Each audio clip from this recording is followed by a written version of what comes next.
Hard work is the core of the American dream.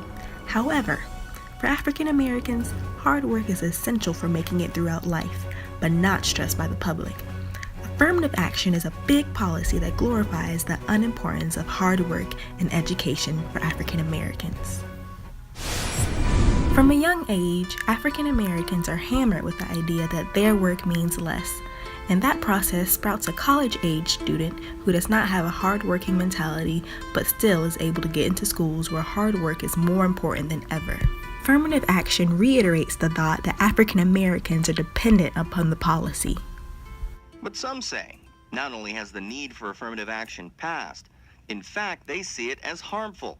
And what may surprise you, some of those critics are members of minority groups. They're creating the environment that doing worse is still acceptable. Absolutely, I believe that affirmative action as practiced today is harmful in this sense. It often has the effect of placing applicants in positions to which they are not able to compete effectively and are unprepared for. Webster's definition of affirmative action reads, an active effort to improve the employment or educational opportunities of members of minority groups and women. But what's missing from that definition is why affirmative action came to be. Despite America's... It has been determined that admissions offices, which have the purpose of weeding out students who do not match the criteria to be at the college, have been accepting students to meet race quotas and seem more diverse to the public eye.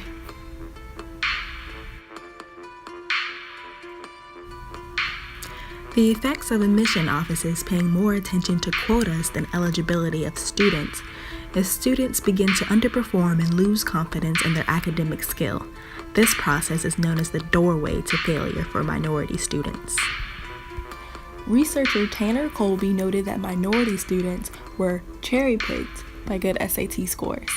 The idea of cherry-picking is to appear to show a university's commitment to diversity, but actually be picking students based on minimum criteria. In the book Sex, Race, and Merit, researchers who studied the topic found that cherry-picking tends to put minority students at odds with other students.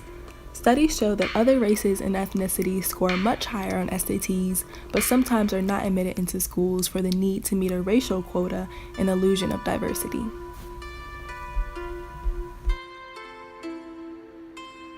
In these cases, students have felt more inclined to prove that although they are African American, they are also qualified to be at the school.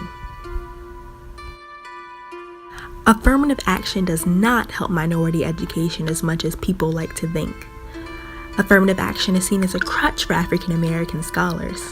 It does not promote the justices that it was created to aid. In conclusion, affirmative action is a negative reaction to a very serious problem.